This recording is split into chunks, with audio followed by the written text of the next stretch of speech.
పాలకొల్లు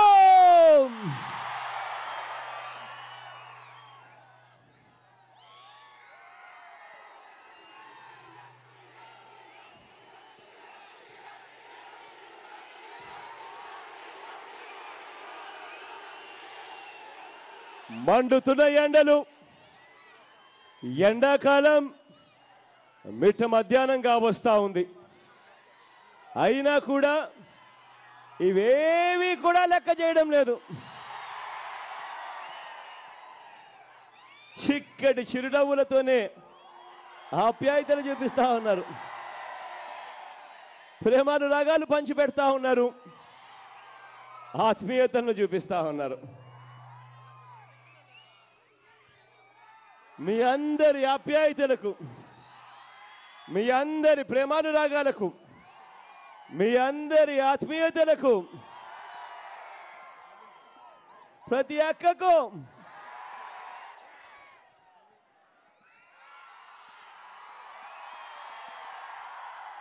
ప్రతి చెల్లెమ్మకు, ప్రతి అవ్వకు, ప్రతి తాతకు, ప్రతి సోదరుడికి, ప్రతి స్నేహితుడికి ముందుగా మీ అందరి ప్రేమానురాగాలకు, ఆప్యాయతలకు రెండు చేతులు జోడించి శిరస్సు వంచి పేరు పేరున హృదయపూర్వకంగా కృతజ్ఞతలు తెలుపుకుంటా ఉన్నాను.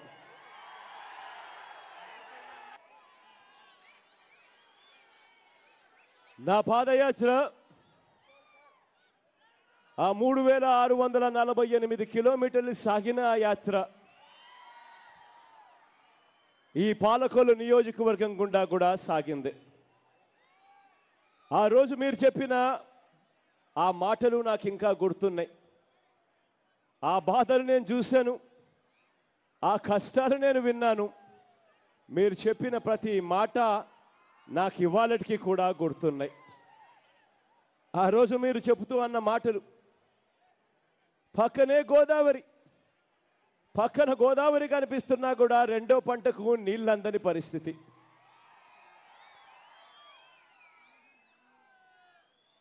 రైతన్న కష్టపడి కొద్దో గొప్ప వ్యవసాయం చేస్తే ఎక్కడా కూడా గిట్టుబాటు ధరలు రాని పరిస్థితి. ధాన్యం చూస్తే కనీస మద్దతు ధర 1750 రూపాయలు అంటారు. కానీ పంట చేతికి అందేసరికి రైతన్నలకు వచ్చేది మాత్రం క్వింటాల్కు కనీసం 1200 రూపాయలు కూడా రావడం లేదు అన్న మాటలు ఆ రోజు మీరు చెప్పింది నాకు ఇంకా గుర్తున్నాయి.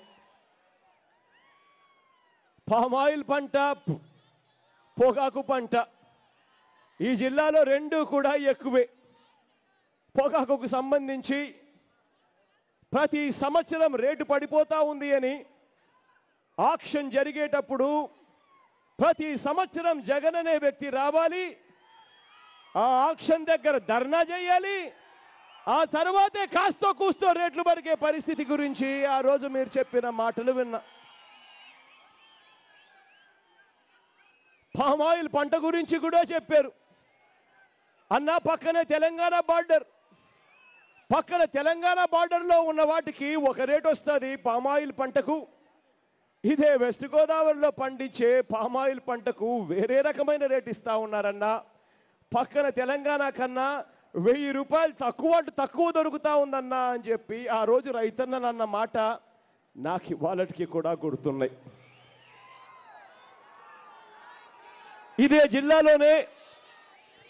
ఇదే జిల్లాలోనే ప్రభుత్వ ఉద్యోగులను ఎవరైనా అవినీతిని కట్టడి చేసే కార్యక్రమం చేస్తే ఆ అవినీతిని కట్టడి చేసినందుకు ప్రభుత్వ ఉద్యోగుల మీద భుజాన తట్టి శబాష్ అనాల్సిన చోట ప్రభుత్వ ఉద్యోగులను అక్రమాలను, అవినీతిని కట్టడి చేస్తే ఏకంగా జుట్టు పట్టుకొని ఈడ్చుకుంటూ పోతా ఉన్న పరిస్థితుల గురించి కూడా ఈ జిల్లాలో చెప్పారు. ఇదే జిల్లాలో అవినీతి గురించి కూడా మాట్లాడుతూ అన్న మాటలు కూడా నాకు గుర్తున్నాయి. ఇదే నియోజకవర్గంలో కూడా జరిగిన అవినీతి గురించి కూడా చెప్పిన మాటలు నాకు ఇంకా గుర్తున్నాయి.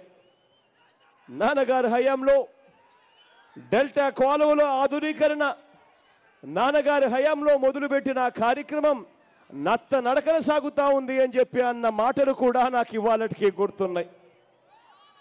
ఇదే పాలకొల్లులో తీవ్రమైన తాగునీటి సమస్య ఉంది. పొద్దుడు పూట ఒక అరగంట కూడా నీళ్ళు ఇవ్వని పరిస్థితి ఇవాళ ఇక్కడే పాలకొల్లులోనే కనిపిస్తూ ఉంది అన్న మాటలు కూడా నాకు ఇవాళకి కూడా గుర్తున్నాయి. లేసు అల్లికలు వృత్తిలో ఉన్న అక్క చెల్లెమ్మలు పడిన బాధలు నేను వెళ్ళి ఆ అక్క చెల్లెమ్మలతో మాట్లాడుతూ ఉన్నప్పుడు, అన్నా మేము ఉన్నాము, కానీ ప్రభుత్వం దగ్గర నుంచి 5 సంవత్సరాలుగా ఏ ఒక్క ప్రోత్సాహము మాకు రాలేదు, మా బతుకులేమిటన్నా అని చెప్పి వాళ్ళ అన్న మాటలన్నీ కూడా నాకు బాగా గుర్తున్నాయి. ఇదే నియోజకవర్గంలోనే ఇదే పాలకొల్లు పట్టణంలోనే పెంకులపాడులో ఇదే పెద్ద మనిషి చంద్రబాబు నాయుడు గారు కడతా ఉన్న అవినీతి ఫ్లాట్ల గురించి కూడా నాకు చెప్పిన మాటలు నాకు గుర్తున్నాయి.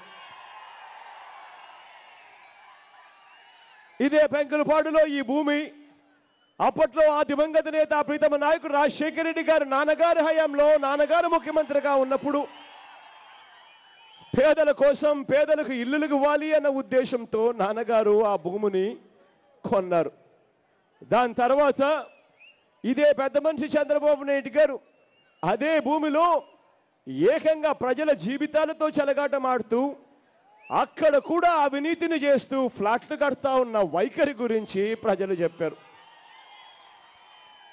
300 అడుగుల ఫ్లాట్ అట. ఆ 300 అడుగుల ఫ్లాట్లలో సిమెంట్ ఏమో సబ్సిడీ రేటుకు వస్తుంది, స్థలమేమో ఉచితంగా వస్తూ ఉంది. ఆ ఫ్లాట్లలో లిఫ్ట్ లేదు, ఫ్లోరింగ్ చూస్తే గ్రనైట్ ఫ్లోరింగ్ కూడా కనీసం కాదు. మరి ఇటువంటి ఫ్లాట్లు కట్టడానికి అడుక్కి ఎంత అవుతుంది అని చెప్పి ఏ కాంట్రాక్టర్ని అడిగినా కూడా ఆ కాంట్రాక్టరు 1000 రూపాయలు దాటదన్నా అని చెప్పి చెప్పిన మాటలు నాకు గుర్తున్నాయి. అటువంటిది 300 అడుగుల ఫ్లాటు అడుక్కు 1000 రూపాయలు అని అంటే 3 లక్షల రూపాయలు దాటే పరిస్థితి లేదు.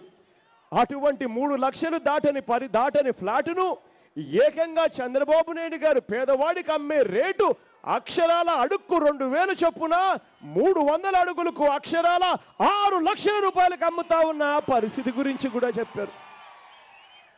ఆ 6 లక్షల రూపాయల్లో 1.5 లక్షల రాష్ట్ర ప్రభుత్వం ఇస్తుంది, బాగానే ఉంది. మరో 1.5 లక్షల కేంద్ర ప్రభుత్వం ఇస్తుంది, అది బాగానే ఉంది. ఆ మిగిలిన 3 లక్షల పరిస్థితి ఏమిటి అంటే ఆ పేదవాడి తరపున అప్పుగా రాసుకుంటారట. ఆ పేదవాడు 20 సంవత్సరాల పాటు నెల 3,000 రూపాయలు కడుతూ పోవాలట. లంచాలేమో తీసుకునేది చంద్రబాబు, ఆ లంచాలకు పేదవాడు 20 సంవత్సరాల పాటు నెల 3,000 రూపాయలు కడుతూనే పోవాలట. ఆ రోజు ఆ పేదవాడికి భరోసా ఇస్తూ నేను అన్న మాటలు కూడా నాకు బాగా గుర్తున్నాయి. ఆ రోజు నేను చెప్పా, ఆ ప్రతి పేదవాడికి నేను చెప్పిన మాటలు మరొక్కసారి ఈరోజు మళ్ళీ చెప్తా ఉన్నా. ఆ ప్రతి పేదవాడికి నేను ఇవాళ హామీ ఇస్తా ఉన్నాను. చంద్రబాబు నాయుడు గారు ఎన్నికల వేళ ఆ ఫ్లాట్లు పేదవాళ్ళకి ఇస్తే ఏ ఒక్కరూ కూడా వద్దు అనొద్దండి, తీసుకోమని చెప్తా ఉన్నా మీ అందరికీ కూడా. ఆ తర్వాత దేవుడు ఆశీర్వదించి మీ అందరి చల్లని దీవెనలతో రేపొద్దున మనందరి ప్రభుత్వం అధికారంలోకి వచ్చిన తర్వాత ఆ ప్రతి పేదవాడికి నేను హామీ ఇస్తా ఉన్నాను. మీరు ఏదైతే 3 లక్షల రూపాయలు మీ పేరు మీద ఏదైతే అప్పు రాసుకున్నారో, ఏదైతే 20 ఏళ్ల పాటు నెల మీరు 3,000 రూపాయలు కడుతూ పోవాలో ఆ మొత్తం 3 లక్షల రూపాయలు దేవుడు దయతో మన పార్టీ అధికారంలోకి వచ్చిన తర్వాత ఆ మొత్తం 3 లక్షల రూపాయలు మాఫీ చేస్తాను అని చెప్పి మీ అందరికీ కూడా హామీ ఇస్తా ఉన్నా. ఆ రోజు నేను చెప్పిన ఆ మాటలు నాకు బాగా గుర్తున్నాయి.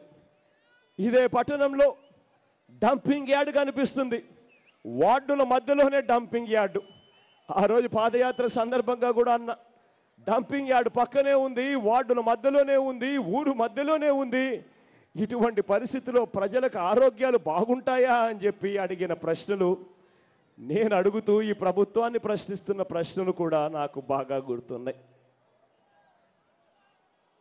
ఆసుపత్రి, ఇదే హాస్పిటల్ ఇంత పెద్ద టౌను, ఇక్కడ మంచి చేయాలని ఆ 50 పడకల హాస్పిటల్ను 100 పడకల హాస్పిటల్గా చేయాలి అని, 100 పడకల హాస్పిటల్కు మేము చేస్తాము అని గతంలో ఇదే పెద్ద మనిషి చంద్రబాబు నాయుడు గారు ముఖ్యమంత్రి హోదాలో హామీ ఇచ్చాడు. నేను అడుగుతా ఉన్నా, ఆ 100 పడకల హాస్పిటల్ అయ్యిందా అని అడుగుతా ఉన్నాను మీ అందరి తరఫున. ఎక్కడా కూడా ఏమాత్రం కూడా అభివృద్ధి అన్నది అంగుళం కూడా ముందుకు జరగని పరిస్థితి. ఇక్కడ ఈ నియోజకవర్గంలో అభివృద్ధి అంటే ఏమిటో తెలుసా? అభివృద్ధి అంటే శ్మశానాలను కూడా అభివృద్ధి చేస్తున్నాము అని పేరు పెట్టి వాటిల్లో కూడా కమిషన్లు లాక్కునే అభివృద్ధి ఇవాళ ఈ నియోజకవర్గంలో జరుగుతూ ఉంది అన్న మాటలు, ఆ రోజు ప్రజలు చెప్పిన మాటలు నాకు ఇంకా గుర్తున్నే ఉన్నాయి. ఇదే 3648 కిలోమీటర్ల పాదయాత్రలో రైతన్నలు పడిన బాధలు విన్నా, పొదుపు సంఘాల అక్క చెల్లెమ్మలు రుణాలు మాఫీ కాక ఇబ్బందులు పడుతూ ఉన్న పరిస్థితులను విన్నా, ఉద్యోగం కోసం వెతుకుతూ డిగ్రీ పూర్తి చేసుకొని ఉద్యోగాలు ఎక్కడా దొరక్క ప్రభుత్వం ఏదో గవర్నమెంట్ ఉద్యోగం ఇస్తుందేమో, నోటిఫై చేస్తుందేమో, గవర్నమెంట్లో అక్షరాల 1,42,000 ఉద్యోగాలు ఖాళీగా ఉన్నాయని రాష్ట్రం విడిపోయే నాటికి కమల్నాథన్ కమిటీ చెప్పింది కదా, ఆ ఉద్యోగాలు చంద్రబాబు నాయుడు గారు రిలీజ్ చేస్తారేమో అని చెప్పి చదువుకున్న ఆ పిల్లలు ఆ ఉద్యోగాలు వస్తాయేమో వాటి కోసము ప్రిపేర్ కావాలని చెప్పి ఏకంగా వేల రూపాయలు ఆ పిల్లలు ఆ ఉద్యోగాల కోసం వస్తాయేమో అని కోచింగ్ సెంటర్ల మీద తగలేస్తా ఉన్న పరిస్థితిని కూడా నేను చూసా. ఆ ఉద్యోగాలు ఒకవైపున రాక మరోవైపు డిగ్రీలు పూర్తి చేసుకొని చదువుకొని ఉద్యోగాల కోసం ఎక్కడికి పోవాలనో అర్థం కాక వలసలు పోతా ఉన్న ఆ పిల్లల బ్రతుకులను నేను చూసా. ఒకవైపున ప్రత్యేక హోదా అంతో ఇంతో వస్తే ఆ ప్రత్యేక హోదా వల్ల ఇన్కమ్ ట్యాక్స్లు కట్టాల్సిన పని లేదు, ప్రత్యేక హోదా వల్ల జిఎస్టీలు కట్టాల్సిన పని లేదు. అటువంటి పరిస్థితుల్లో ఏదైనా ఫ్యాక్టరీ కట్టేవాడైనా ముందుకొస్తాడు, హోటల్ కట్టేవాడైనా ముందుకొస్తాడు, హాస్పిటల్ కట్టేవాడైనా ముందుకొస్తాడు అని, అటువంటి ప్రత్యేక హోదా వస్తుందని, దానివల్ల ఉద్యోగాలు మెరుగవుతాయని, ఉద్యోగ అవకాశాలు మెరుగవుతాయని చెప్పి ఆశగా ఎదురు చూసిన ఆ పిల్లలకు రాష్ట్ర ప్రభుత్వం వెన్నుపోటు పొడవడం కూడా నా కళ్ళతో నేను చూసా. ఇవన్నీ నేను చూసా. మీ అందరికీ నేను ఒకటే చెప్తా ఉన్నా, ఈ బాధలన్నీ నేను విన్నా, మీ కష్టాలన్నీ నేను చూసా. చూసిన తర్వాత నేను ఇవాళ మీ అందరికీ నేను ఒక్క మాట చెప్తా ఉన్నా. సమస్యల్లో ఉండి ప్రభుత్వం పట్టించుకొని పరిస్థితిలో ఉన్న ఆ ప్రతి కుటుంబానికి నేను ఇవాళ ఒక్క మాట చెప్తా ఉన్నా, నేను ఉన్నాను అని మీ అందరికీ నేను ఇవాళ హామీ ఇస్తా ఉన్నాను.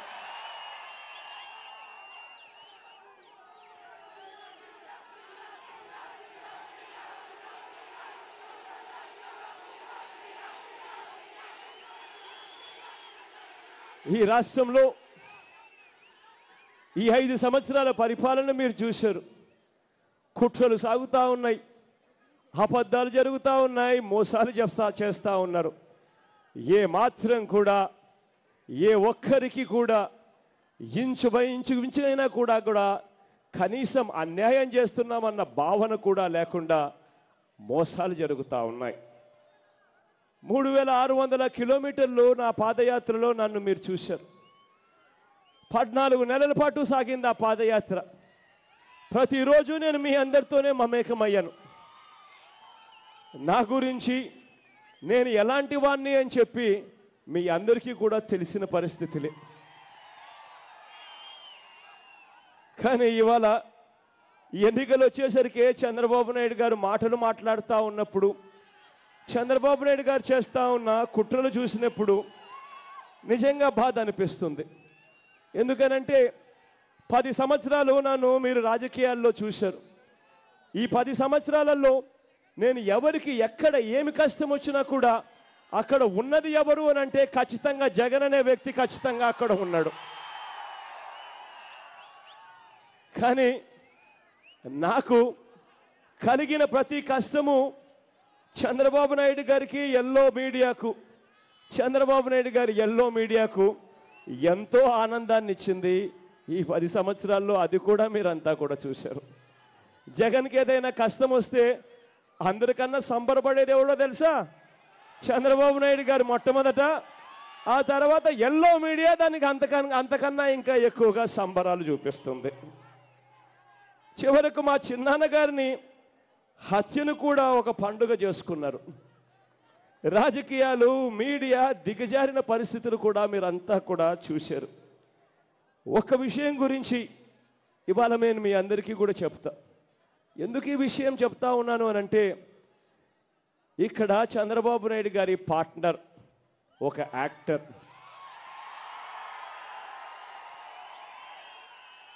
ఆయన కూడా చంద్రబాబు నాయుడు గారి కుట్రలో ఏ రకంగా భాగమైపోయి విలువలన్నీ కూడా మర్చిపోయి ఆయన కూడా చంద్రబాబు నాయుడు గారి స్క్రిప్ట్ ప్రకారం చంద్రబాబు నాయుడు గారు ఏమి చెప్తే అలా చెప్తా ఉన్నా ఆ మాటలను చూసి బాధ అనిపించి ఇవాళ నేను చెప్తా ఉన్నా. ఇదే చంద్రబాబు నాయుడు గారి పార్ట్నర్ను నేను ఒకటి అడుగుతా ఉన్నా. అయ్యా చంద్రబాబు నాయుడు గారి పార్ట్నర్ గారు, అయ్యా యాక్టర్ గారు, చివరకు మా సొంత చిన్నాన్న గారిని చంపిన విషయంలో కూడా మీరు రాజకీయాలు చంద్రబాబు నాయుడు వారి గారి వైపున మాట్లాడుతూ ఉన్నారు. కాబట్టి నేను మిమ్మల్ని ఒక్కటి అడుగుతా ఉన్నా. నేను చంద్రబాబు నాయుడు గారి పార్ట్నర్ గారిని ఒకటి అడుగుతా ఉన్నా. ఇది అడిగే ముందు నేను ఒక్క విషయం కూడా మళ్ళీ చెప్పాలి. అదేంటంటే, మీ కుటుంబాలు మొట్టమొదటగా చల్లగా ఉండాలని చెప్పి నేను మనస్ఫూర్తిగా కోరుకుంటున్నాను అని మొట్టమొదటిగా చెప్తున్నా. అదే సమయంలో ఒక మాట నేను అడుగుతా ఉన్నాను. అయ్యా యాక్టర్ గారు, అయ్యా యాక్టర్ గారు, అయ్యా పార్ట్నర్ గారు అని అడుగుతా ఉన్నా. ఇదే మీ కుటుంబంలోనే మా చిన్నాన్న గారికి జరిగినట్టుగానే ఇదే మీ కుటుంబంలోనే ఎవరినైనా బాబు మనుషులు ఇలాగే హత్య చేస్తే ఆ హత్య చేసింది హత్య వాళ్ళే చేయించి పోలీసుల చేత వాళ్ళ పోలీసుల చేతనే ఎంక్వైరీ చేయించి ఆ తర్వాత వాళ్ళ పత్రికల్లోనే, వాళ్ళ ఎల్లో మీడియాలోనే, వాళ్ళ టీవీల్లోనే దాన్నే వక్రీకరిస్తూ మీ బంధువులే ఆ పని చేశారు, మీరే ఆ పని చేశారు అని చెప్పి వాళ్ళందరూ అంటే మీకు నచ్చుతుందా పార్ట్నర్ గారు అని అడుగుతా ఉన్నాను. ఈ పార్ట్నర్ గారిని, యాక్టర్ గారిని. తన దాకా వస్తే కానీ ఆ బాధ ఏమిటో ఎవరికి అర్థం కాదు అని ఒక సామెత కూడా ఉంది. కాబట్టి ఈ పార్ట్నర్ గారిని నేను అడుగుతా ఉన్నా. ఇవాళ ఇదే పార్ట్నర్ గారు చేస్తూ ఉన్న అన్యాయాలు ఒక్కసారి గమనించమని అడుగుతా ఉన్నా. 4 సంవత్సరాలు ఈ పెద్ద మనిషి చంద్రబాబు నాయుడు గారితో కలిసి కాపురం చేస్తారు. 2014 ఎన్నికల్లో చంద్రబాబు నాయుడు గారికి ఓటేయమని చెప్పి సాక్షాత్తు ఈ పార్ట్నర్ గారే ఓటేయిస్తారు. ఓటేయించిన తర్వాత 4 సంవత్సరాలు చంద్రబాబు నాయుడు గారు చేసిన ప్రతి అన్యాయంలోనూ, ప్రతి మోసంలోనూ ఈ పార్ట్నర్ అక్కడే ఉంటాడు. తనతో కలిసి 4 సంవత్సరాలు పాలు పంచుకుంటాడు. నేను అడుగుతా ఉన్నా ఇదే పార్ట్నర్ను, చంద్రబాబు నాయుడు గారు చేసిన ఇన్నిన్ని మోసాలల్లో, ఇన్నిన్ని అబద్ధాలల్లో, ఇన్నిన్ని అవినీతిల్లో, ఇన్నిన్ని దారుణాలలో మీకు కూడా వాటా లేదా పార్ట్నర్ గారు అని అడుగుతా ఉన్నాను. ఇదే పెద్ద మనిషి చంద్రబాబు నాయుడు గారు. ఇదే అడుగుతా ఉన్నా ఇదే పార్ట్నర్ గారిని కూడా. ఎందుకు అడుగుతా ఉన్నాను అని అంటే, 4 సంవత్సరాలు కలిసి కాపురం చేస్తారు, అన్యాయాలు మోసాల్లో ఒకటవుతారు. ఆ తర్వాత 1 సంవత్సరం ముందు మాత్రం ఇద్దరు విడిపోయినట్టుగా, విడాకులు తీసుకున్నట్టుగా బిల్డప్ ఇస్తారు. ఆ బిల్డప్ ఇచ్చిన తర్వాత కూడా ఏం చేస్తారు? ఆ బిల్డప్ ఇచ్చిన తర్వాత కూడా ఏం చేస్తారు? పార్ట్నర్ గారు వెళ్ళి నామినేషన్లు వేస్తే ఆ నామినేషన్లో కనిపించే జెండాలు ఎవరివి? తెలుగుదేశం పార్టీ జెండాలు కనిపిస్తాయి. ఇవాళ ఇదే పార్ట్నర్ గారు మైకు పుచ్చుకొని మాట్లాడితే ఎవరిని తిడతాడు? 5 సంవత్సరాల పరిపాలన చేసిన చంద్రబాబు నాయుడు గారు అన్యాయాల మీద మాట్లాడు, మోసాల మీద మాట్లాడు, అవినీతి మీద మాట్లాడు, అధర్మాల మీద మాట్లాడు. కానీ మాట్లాడేది ఎవరి మీద? జగన్ జగన్ జగన్ జగన్ జగన్ జగన్ జగన్. కుట్రలు ఒక్కసారి చూడమని అడుగుతా ఉన్నా. ఈ రకంగా జరుగుతూ ఉన్నాయి, ఈ రకంగా కుట్రలు సాగుతూ ఉన్నాయి. మీ అందరితో కూడా నేను ఒకటే చెప్తా ఉన్నా, ఈ అన్యాయమైన పాలన, ఈ అన్యాయమైన కుట్రలు, మోసాలు ఇంకా రాబోయే రోజుల్లో ఇంకా ఎక్కువ కనిపిస్తాయి. మరో 14 రోజుల్లో ఎన్నికలు జరగబోతూ ఉన్నాయి కాబట్టి ఇంకా ఎక్కువగా కుట్రలు కనిపిస్తాయి. ఆ కుట్రలు చివరికి క్లైమాక్స్కి ఎప్పుడు చేరుతాయో తెలుసా? ఆ కుట్రలు చివరికి క్లైమాక్స్ ఎప్పుడు చేరుతాయనంటే, ఆ కుట్రల్లో భాగంగా ఎన్నికలు వచ్చేసరికి ప్రతి గ్రామానికి, ప్రతి వార్డుకు 3,000 రూపాయలు డబ్బులు పంపిస్తాడు, ప్రతి ఇంటికి, ప్రతి అక్క చేతుల్లో పెట్టమని చెప్పి. నేను మీ అందరితో కోరేది ఒకటే కోరుతా ఉన్నా, మీరంతా కూడా మీ వార్డుల్లోకి వెళ్ళాలి. మీరంతా కూడా మీ గ్రామాలలో మీ గ్రామాలకు వెళ్ళాలి. ఆ గ్రామాలలో ప్రతి అక్కను కలవాలి, ప్రతి చెల్లెమ్మను కలవాలి, ప్రతి అవ్వను కలవాలి, ప్రతి తాతను కలవాలి. కలిసి ఆ ప్రతి అక్కకు చెప్పాలి, అక్క చంద్రబాబు నాయుడు ఇచ్చే 3,000 రూపాయలకు మోసపోవద్దక్క అని చెప్పి ప్రతి అక్కకు చెప్పాలి. ఆ ప్రతి అక్కకు చెప్పాలి, అక్క చంద్రబాబు ఇచ్చే 3,000 రూపాయలకు మోసపోవద్దక్క, 20 రోజులు ఓపిక పట్టక్క, ఆ తర్వాత అన్నను ముఖ్యమంత్రిగా చేసుకుందాము. అన్న ముఖ్యమంత్రి అయిన తర్వాత మన పిల్లలను కేవలం మనం బడులకు పంపిస్తే చాలు, బడికి పంపించినందుకు ప్రతి అక్క చేతిలోనూ అన్న సంవత్సరానికి 15,000 రూపాయలు పెడతాడు అని ప్రతి అక్కకు చెప్పాలి. ప్రతి అక్కకు చెప్పాలి, ప్రతి చెల్లెమ్మకు చెప్పాలి, అక్క చంద్రబాబు ఇచ్చే 3,000 రూపాయలకు మోసపోవద్దక్క. ఇవాళ ఒక్కసారి ఆలోచన చెయ్యక్క, మన పిల్లలను మనం ఇంజనీర్లుగాను, డాక్టర్లుగాను, కలెక్టర్ వంటి ఏ చదువులైనా మన పిల్లల్ని ఇవాళ చదివించే పరిస్థితిలో మనం ఉన్నామా అక్క అని ఆ అక్కని అడగండి. అక్క ఈరోజు మన పిల్లలు ఇంజనీర్లు కావాలన్నా, డాక్టర్లు కావాలన్నా, కలెక్టర్లు వంటి ఏ చదువులు చదవాలన్నా ఈరోజు మన ఆస్తులు అమ్ముకుంటే తప్పనిచ్చి మన పిల్లలను ఇంజనీర్లుగాను, డాక్టర్లుగాను, కలెక్టర్ల వంటి ఏ చదువులు చదివించలేని పరిస్థితిలో మనం ఉన్నాం కదక్క అని ప్రతి అక్కకు చెప్పండి. ఆ ప్రతి అక్కకు చెప్పండి, అక్క చంద్రబాబు ఇచ్చే 3,000 రూపాయలకు మోసపోవద్దక్క, 20 రోజులు ఓపిక పట్టక్క, ఆ తర్వాత అన్నను ముఖ్యమంత్రిగా చేసుకుందాం. అన్న ముఖ్యమంత్రి అయిన తర్వాత మన పిల్లలను ఇంజనీర్లుగాను, డాక్టర్లుగాను, కలెక్టర్ వంటి ఏ చదువులైనా కూడా అన్న చదివిస్తాడు, ఎన్ని లక్షలు ఖర్చైనా పర్వాలేదు అన్న చదివిస్తాడు అని ప్రతి అక్కకు చెప్పండి. ప్రతి అక్క దగ్గరికి వెళ్ళండి, ప్రతి చెల్లెమ్మ దగ్గరికి వెళ్ళండి, ఆ పొదుపు సంఘాల్లో ఉన్న ఆ ప్రతి అక్కను కలవండి, ఆ పొదుపు సంఘాల్లో ఉన్న ప్రతి చెల్లెమ్మను కలవండి. ఆ ప్రతి అక్కకు చెప్పండి, అక్క 5 సంవత్సరాలు చంద్రబాబు నాయుడు గారిని నమ్మామక్క, పొదుపు సంఘాల్లో రుణాలన్నీ కూడా మాఫీ చేస్తాను అని చెప్పి ఒక్కటంటే ఒక్క రూపాయి కూడా మాఫీ చేయలేదు కదక్క అని ఆ ప్రతి అక్కను అడగండి. ఆ అక్కకు చెప్పండి, అక్క గతంలో 0 వడ్డీకే రుణాలు వచ్చేటివి, చంద్రబాబు నాయుడు గారు ముఖ్యమంత్రి అయిన తర్వాత 0 వడ్డీ అన్న పథకం పూర్తిగా ఎగరగొట్టేశాడు కదక్క అని చెప్పి ప్రతి అక్కకు చెప్పండి. ఆ ప్రతి అక్కకు చెప్పండి, అక్క చంద్రబాబు ఇచ్చే 3,000 రూపాయలకు మోసపోవద్దక్క, 20 రోజులు ఓపిక పట్టక్క, అన్నను ముఖ్యమంత్రిగా చేసుకుందాము. అన్న ముఖ్యమంత్రి అయిన తర్వాత పొదుపు సంఘాల్లో ఉన్న అక్క చెల్లెమ్మలకు ఎన్నికల తేదీ వరకు ఎంతైతే అప్పులుంటాయో ఆ మొత్తం అప్పంతా కూడా 4 దఫాల్లో నేరుగా అక్క చేతులకి అందిస్తాడు అని చెప్పి ప్రతి అక్కకు చెప్పండి.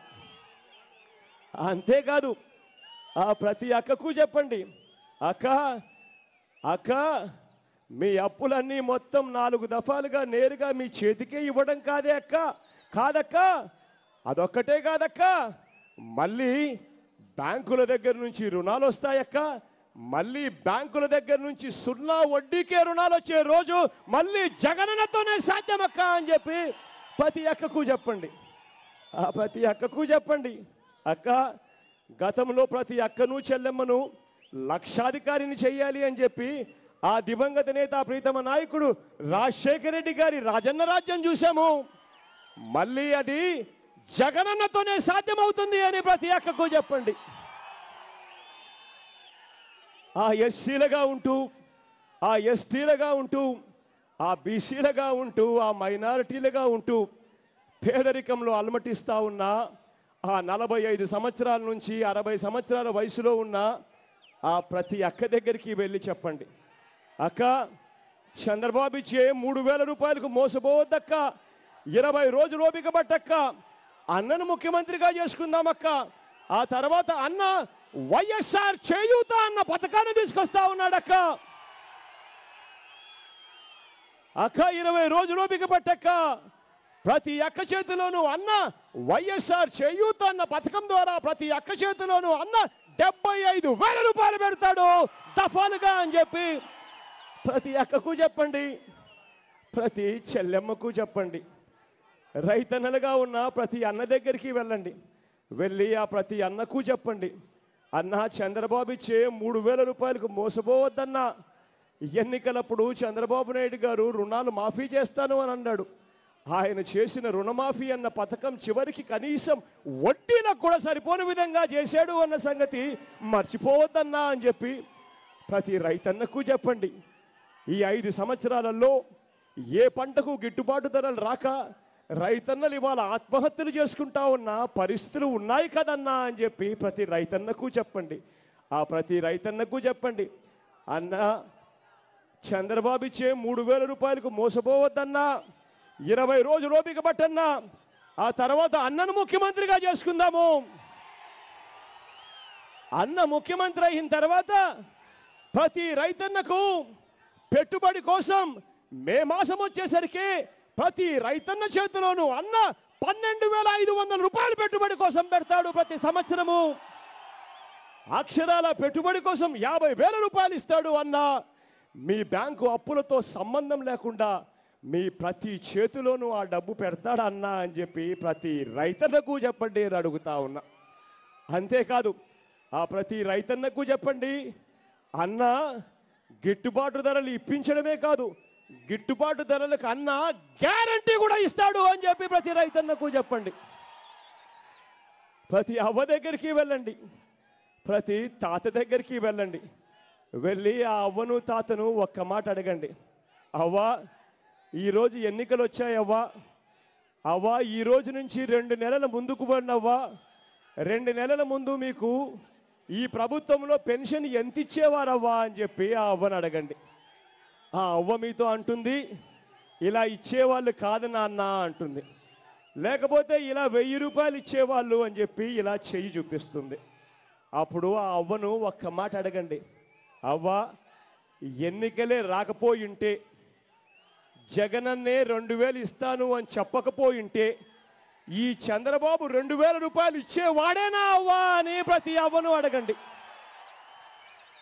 ఆ ప్రతి అవ్వను ప్రతి తాతకు చెప్పండి, చంద్రబాబు చేసే మోసాలకు మోసపోవద్దవ్వా, 20 రోజులు ఓపిక పట్టవ్వా, అన్నను ముఖ్యమంత్రిగా చేసుకుందాము, ఆ తర్వాత అన్న పెన్షన్ 3,000కు పెంచుకుంటూ పోతాడు అని ప్రతి అవ్వకు చెప్పండి.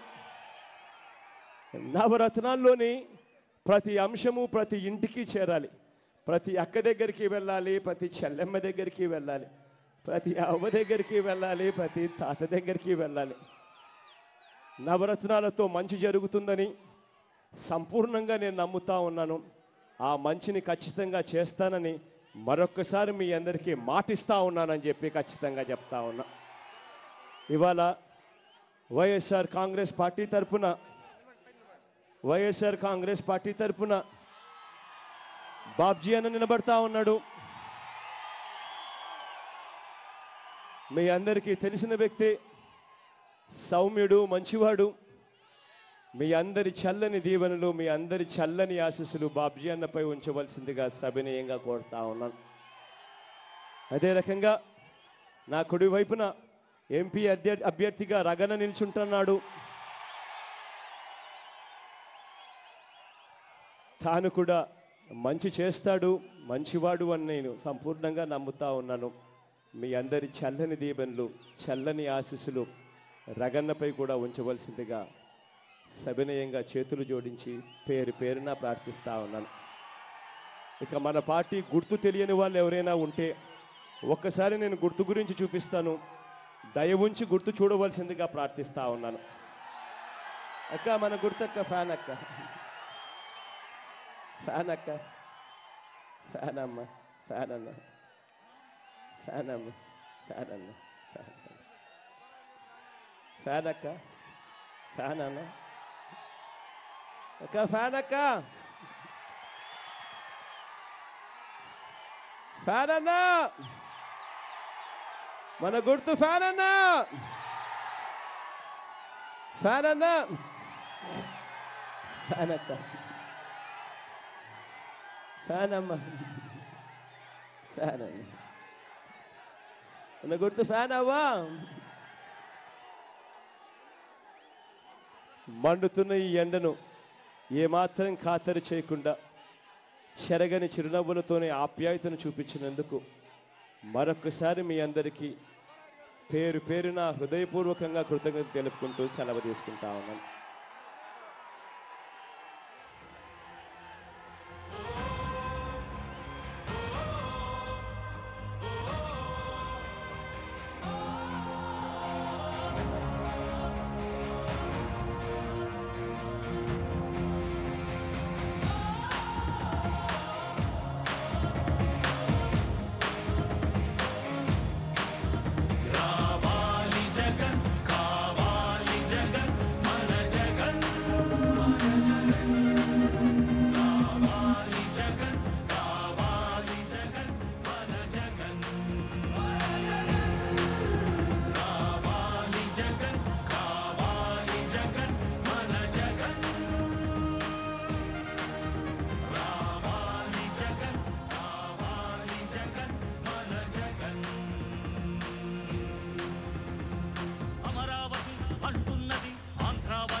మళ్ళొకసారి ఇంకొకసారి పెద్దాయన రాజన్న పాలన.